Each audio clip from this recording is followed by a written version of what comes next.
You're on your way to an island. Yes, another island. Sorry, Melville. Well, it actually used to be a valley between the mountains, but it's mostly flooded now. That probably happened long before the founder came here, though. Another legacy of our ancestors. Do me a favor, will you? Look for another one of the founder's labs. We can't get back into the megastructure without getting to the third site in the north, but I need more information to make more fixes.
In the beginning, before we built New Jerusalem, we used to explore just like this. Small groups setting out for the horizon, looking for resources, trying to make sense of the world we'd been thrust into, trying to find a way forward. It was a hard time, but I can't deny that it was also exciting. I think it's part of our nature to be wanderers.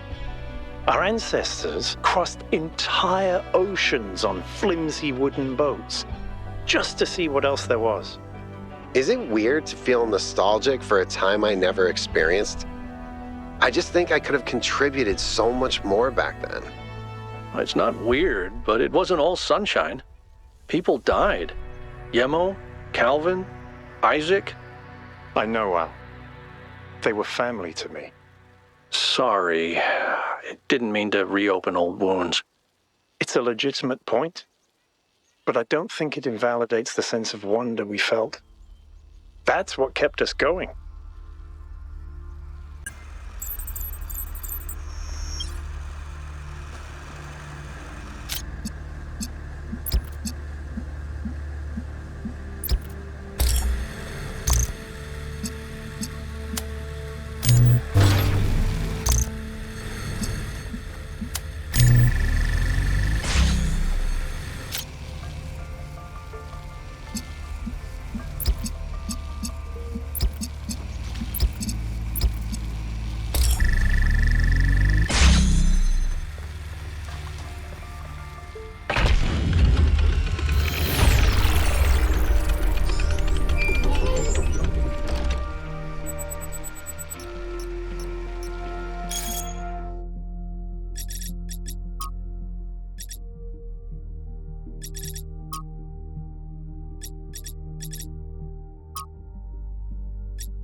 There's so much history here that we can't see.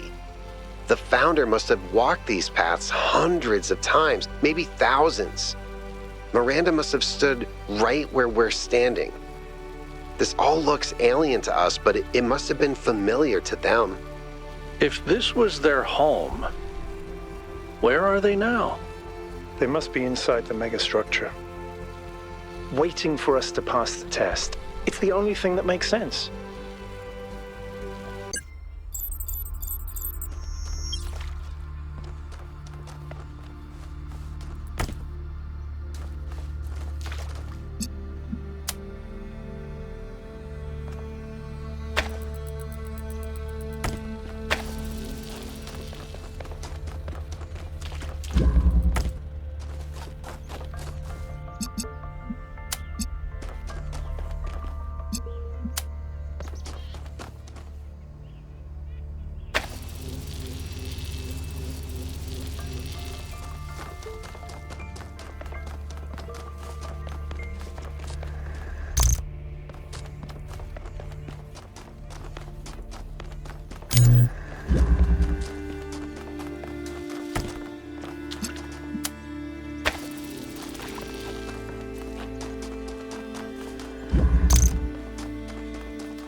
I'm glad to see all those overloads haven't damaged your logic circuits.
Is it possible that on some level, people want to believe that everything's going to get worse?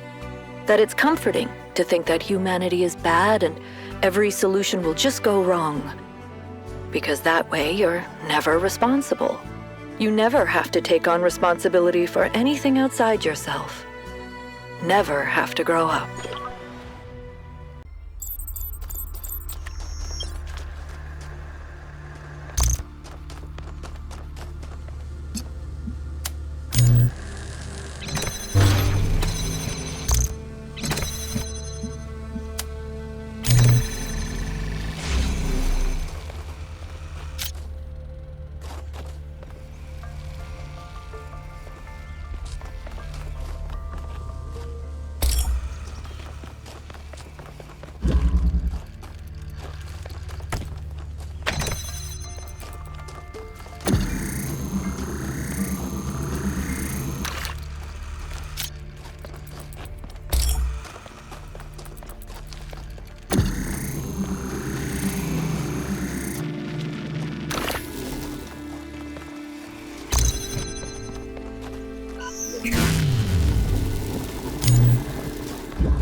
Melville? What is it now? Why did you upload a picture of your hand? Why do you care that my hand is in the picture? Your hand isn't in the picture, it is the picture. I like it. It's very artistic. Let's stay professional, everyone. It's not right to make fun of Melville's comically absurd inability to take decent pictures. She's a hyper-advanced humanoid machine, not a photographer. You'll pay for this, Byron.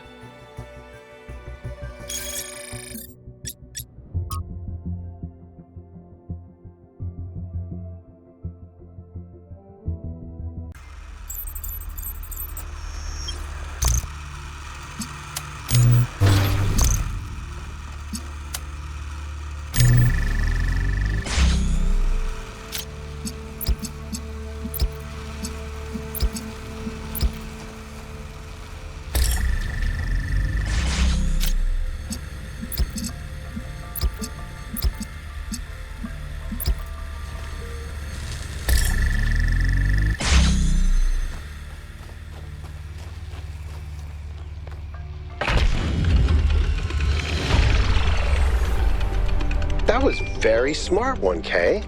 Sorry, I didn't mean to sound surprised. I mean, like, clearly you know what you're doing.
Strap in, this is a long one.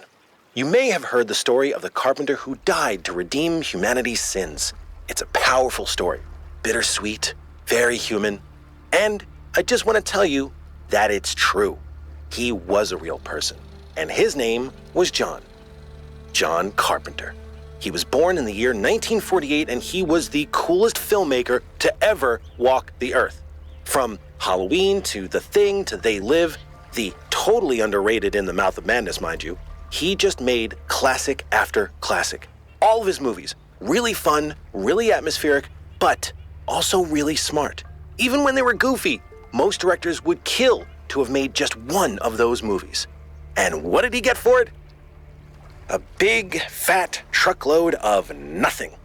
Well, less than nothing. The studios, the critics, even the fans, they hated him. The Thing, okay, for example, which is about as perfect a movie as you can make, completely torn to shreds. And his career never really recovered. Every movie after that was a struggle, and after a while, he just got tired of it and quit. He only really came back to movies in his 70s. How many works of genius did we never get because of that? Look, I have a point here. People like Carpenter, people like Alex, they're not always appreciated in their own time. If you just do what's popular, you might never create anything important. Of course, we admire people who did the right thing, who didn't conform, but we only ever admire them after the fact. What matters is to support people when it's difficult.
One of the most foolish illusions that commonly persist is that nature is a victim and humanity is a perpetrator. This can only be the opinion of someone who has not witnessed nature at first hand, who has not seen its immense and awe-inspiring baseness. Nature is mindless chaos and eternal conflict, a system of predation and consumption whose perfect cruelty can only induce a terrified and unwilling admiration. Nature is our most powerful and least honorable enemy, a beast that consumed every last one of our ancestors and will consume us just as quickly if we are not successful in our struggle with it.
This is where they must have lived. Athena and Miranda. You know, for a moment, I almost expected to find them here. But the only thing that's still functional is the megastructure. I'm sorry. This must be awfully strange for you being thrown into all this history. But that's why I needed you. Because you're not burdened with all these memories and conflicts and regrets weigh on our minds like a nightmare. Our civilization is caught in a loop, 1K. We freed ourselves from the simulation, but now we're trapped again, and it's our own fault. We're afraid of taking responsibility, afraid of growing up. Instead, we make up some capitalized words and build up all these myths around them. Nature, balance, the founder, the goal. We're afraid to face the randomness of the cosmos, but equally afraid to imagine a better world. So we're stuck. I've been trying to find a way out for years. Something, anything, to get people to understand that we do actually have free will. That building a thriving, expanding civilization doesn't have to involve repeating the mistakes of the past. But I failed. Over and over.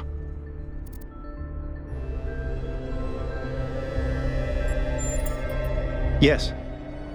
Because this is something unexpected. An anomaly. Everything we found on this island challenges who we have become. It shows us that different answers are possible. And maybe that can break people out of the loop. All we need is a spark. Maybe that's why she made all this, the puzzles, the towers. A way of jolting us out of our complacency. Thank you, 1K. I hope so too. We might be wrong, but let's be optimistic. Now, let's see what else we can find here.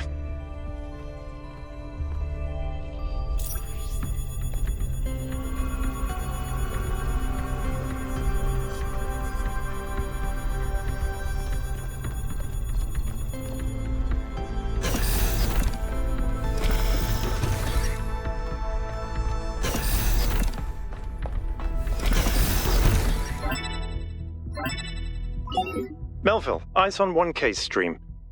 Is this thing what I think it is? Blow my fuse box. It sure looks that way. Best not touch it until I get there.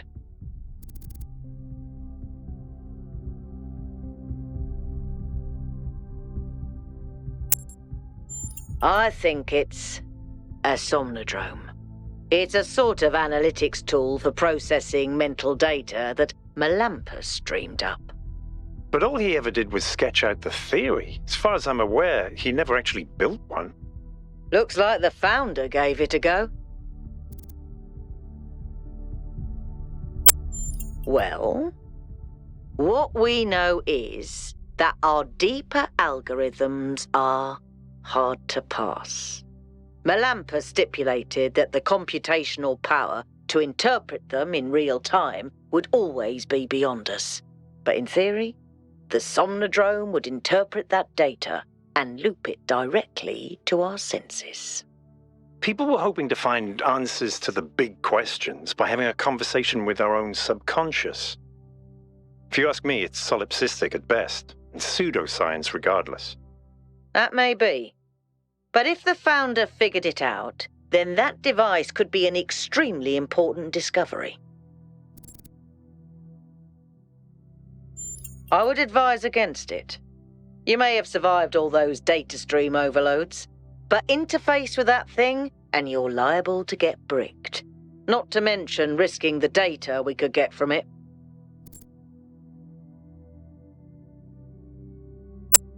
Sounds like a plan. Melville, I'm shutting this thing down until you can get here. 1K, get on with exploring the rest of the lab.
singularity sustained itself longer this time.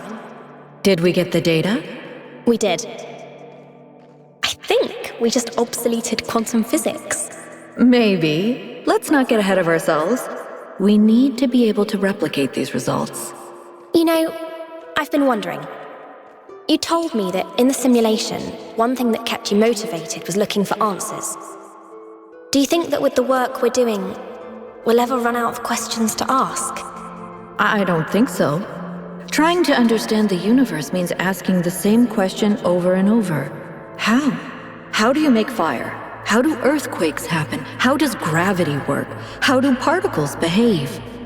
You keep digging deeper, finding another set of mechanisms, another set of hows. Step by step, you demystify reality. But then, if you keep doing it long enough, one day, you run out. You've answered all the hows. You know how the universe works. So, now what? Now you ask why? Isn't that the next step? It's not quite that easy. The question of why cannot be answered. Even if it could, it would only be followed by another why. At some point, you have to accept that it all just exists. But there is another set of questions. What's next? You've stripped away the layers of mystery, you've laid bare the machinery. Now you have to start building, to add your own layers of meaning.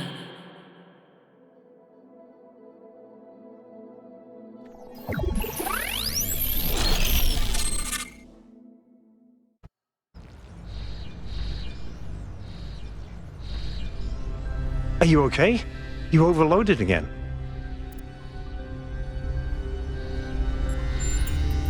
Yes, I saw. It came through on your stream. Strange to hear her voice again. But that was her. The way I remember her.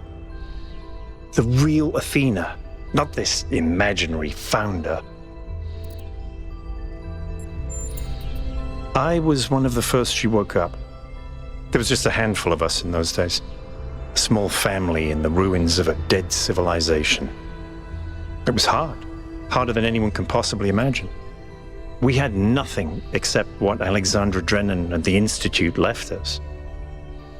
Now that everyone lives in civilization, they don't understand how necessary it was for us to build that civilization.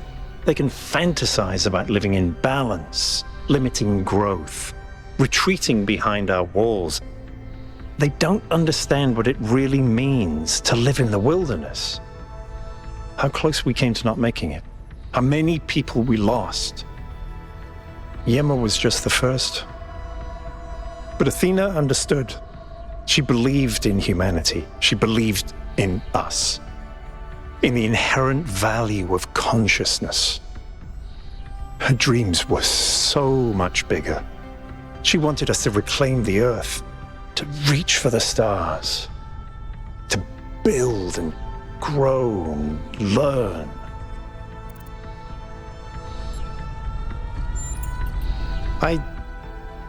I don't know. I understand why she became frustrated when the city started thinking more about itself than about the future.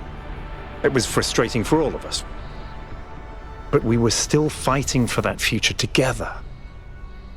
What I don't understand is why she didn't tell me. If she came here to do all this, why didn't she bring me along?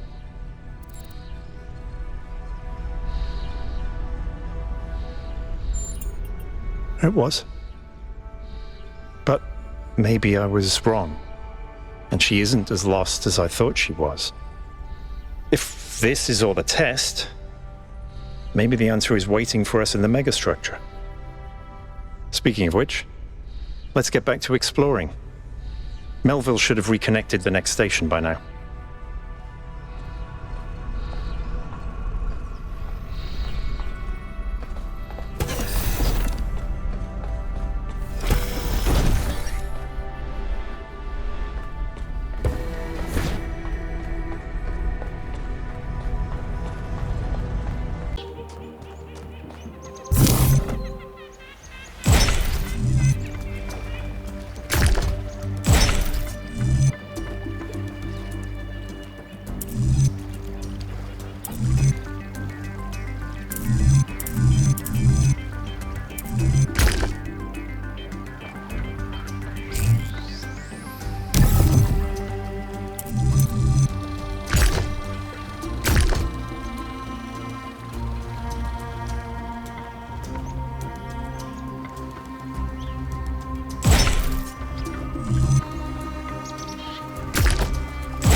Sometimes it seems the only choices we have are renouncing civilization or mindless expansion. But that's not the only path forward. Embracing deliberate control over nature doesn't have to mean destruction. We are a species of artists and artisans, blessed with the ability to transform the raw material of the cosmos into new and better shapes. Shapes that have meaning. With our technology, we can take this chaotic world, so full of suffering, and turn it into a work of art.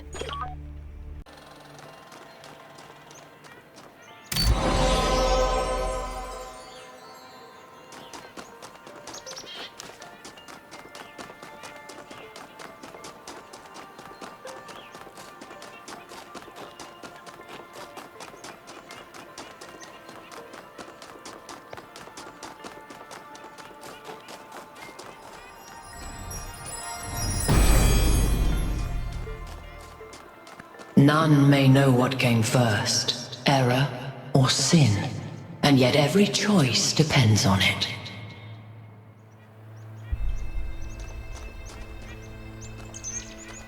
I've been wondering, what made our ancestors settle in these god-forsaken places? It can't have been easy with those frail, squishy bodies of theirs. What makes a caveman go, yes, this frozen hellscape is where I want to live out my days? You think Byron was right? Is it in our nature to be wanderers?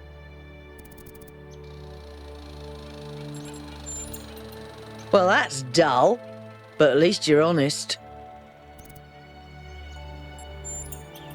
All right. Yes. So you could be talking about a gravitational singularity, like the point within a black hole where density becomes infinite and space-time breaks down. But the term has other applications too.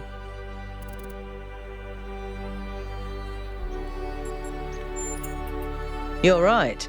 It is fascinating. You know, our ancestors went to incredible lengths to try and understand reality. They built super colliders and sent telescopes into space to find traces of the Big Bang. I guess the founder was walking in their footsteps. How can I help you? Look, self-reflection is important, but only thinking about yourself, your inner identity, becomes narcissistic. You exist, whether you like it or not, in a dialectical relationship with the world. Identity has no meaning without society, and society has no meaning without the individual. It's in that tension that we really come into being.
Utopia is impossible, but the future that is possible will seem like a dream to those who are alive now.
Halt, creature of clay. You have taken another step towards the flame. Before you continue, ask yourself, have the gifts of Prometheus ever truly benefited your people? Or have they brought nothing but strife?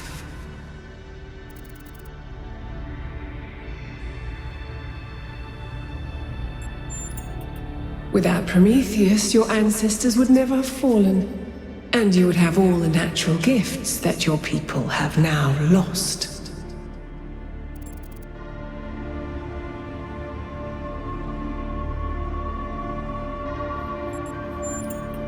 You cannot return to what you were, but you can still change your future. Be humble where you once were proud, and avoid the mistakes that led you here.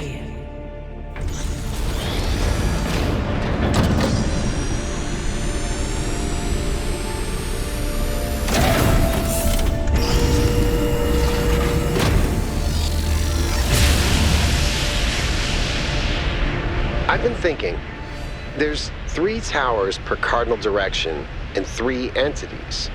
You'd think it would be symmetrically arranged, 1 tower per entity, right? But we haven't seen Prometheus at all. We're built to find patterns. Maybe we're trying to find patterns where there aren't any.